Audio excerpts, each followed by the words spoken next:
Welcome back to the channel, everyone. Today we're diving into the mind of one of the most notorious criminals to ever set foot in Las Vegas. This man managed to outsmart some of the most secure casinos in the world, stealing an estimated $16.7 million over a staggering 22-year crime spree. Yet most people have never even heard of him. His name is Dennis Nikrasch, and his story is nothing short of incredible. So how did an ordinary locksmith pull off one of the most sophisticated casino scams in history? Let's rewind the clock and find out. Our story begins in Chicago, a city where the American dream and the underworld often intersected. It was here that a young Dennis Nikrasch, originally born as Dennis McAndrew, discovered his natural talent for locksmithing. Dennis was no ordinary kid. He had a knack for understanding mechanical systems, a skill that would eventually set him on a path far from the law-abiding life his parents might have hoped for. But like many young men in desperate situations, Dennis's talents soon attracted the wrong kind of attention. By the time Dennis was just 20 years old, he had already fallen in with the infamous Genovese crime family, one of the most powerful mafia families in America. The Genovese family was quick to recognize Dennis's potential, employing his locksmithing skills for a variety of illegal activities. Dennis was their go-to guy for breaking into cars, homes, and jewelry stores all across Chicago. He was young, ambitious, and willing to take risks. But like many who dabble in crime, Dennis's luck eventually ran out. The Chicago Police Department caught up with him, and he found himself in a perilous situation. Faced with the possibility of cooperating with law enforcement and becoming a target for the mafia, or staying silent and serving time, Dennis made a choice that would define his future. He chose loyalty, refusing to rat out the Genovese family. This decision earned him their respect, but it also cost him his freedom, as he was sentenced to nearly a decade in prison. Prison is a place where time moves slowly, and for Dennis, those long years were filled with reflection and planning. He knew that his life needed to change, but he wasn't ready to leave the criminal world behind just yet. Instead, he began to think about how he could use his skills in a way that would allow him to control his destiny. No more working for the mafia, no more sharing the spoils of his efforts. When Dennis was finally released, he was ready for a fresh start, one where he could be his own boss. Dennis knew he couldn't go back to Chicago.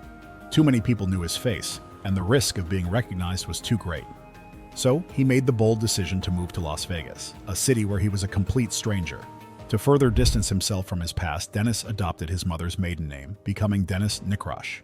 In Las Vegas, Dennis saw an opportunity not just for a fresh start, but for a new kind of heist, one that would take his skills to the next level. Las Vegas in the 1970s was a glittering playground for anyone with a thirst for excitement and a bit of cash.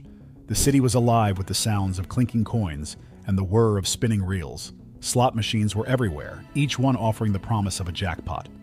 But for Dennis, these machines were more than just a way to pass the time. They were a puzzle waiting to be solved. He wasn't interested in gambling away his hard-earned money. Instead, he was interested in how he could make these machines pay out on his terms. Back then, slot machines were purely mechanical, with spinning reels that determined the outcome of each pull. Dennis was fascinated by these machines. He knew that if he could understand their inner workings, he could find a way to manipulate them from the inside out. And so, Dennis began what would become a lifelong obsession with beating the system. Dennis's first step was to purchase a slot machine of his own to study in the privacy of his apartment. He spent countless hours dismantling it, learning every detail of its design and function. It didn't take long for Dennis to discover a key vulnerability. He found that the machines had a built-in delay before the alarm would sound when opened. This delay allowed casino staff to access the machines without setting off any alarms, but Dennis saw it as his golden opportunity. Do you like this video so far? Don't forget to like and subscribe. After weeks of practice, Dennis could open the machine, disable the alarm, and trigger the jackpot all within a matter of seconds. He was meticulous in his preparation, knowing that one mistake could bring his entire operation crashing down. Once he felt confident, Dennis was ready to take his skills to the casino floor. Over the next decade, he quietly robbed casino after casino, always staying under the radar. By the mid-1980s, Dennis had stolen over $10 million, and the casinos were none the wiser. But in 1986, Dennis made a mistake that would cost him dearly. While working on a machine in a quiet corner of a casino, he was spotted by a new employee who wasn't yet familiar with the casino's regulars. The employee watched as Dennis manipulated the machine and immediately alerted security. Dennis was caught red-handed and arrested on the spot. This time, the authorities were determined to make an example of him, and he was sentenced to another 5 years in prison. But prison didn't break Dennis, it only made him more determined. When he was released in the early 1990s, he found that the world of slot machines had changed dramatically. The old mechanical reels were being replaced by electronic machines with computer chips that controlled the outcomes. These new machines were far more complex, but Dennis saw this as just another challenge to overcome. Dennis knew that cracking this new technology would require more than just mechanical skill. He needed help, and so he reached out to an old acquaintance from his days with the Genovese family, a man named Eugene Bino. Eugene was a tech-savvy businessman with a clean record, making him the perfect partner for Dennis's new venture. Together, they began experimenting with the new electronic slot machines, determined to find a way to make them pay out on command. It wasn't long before they developed a handheld device capable of reprogramming the computer chips inside the machines. This device was a game changer. With it, Dennis could temporarily corrupt the machine's code, forcing it to pay out jackpots on command. The best part? The corruption only lasted a short period, leaving no trace of tampering after the fact. It was the perfect crime, or so it seemed. While the device was effective, Dennis knew that winning too often could draw unwanted attention.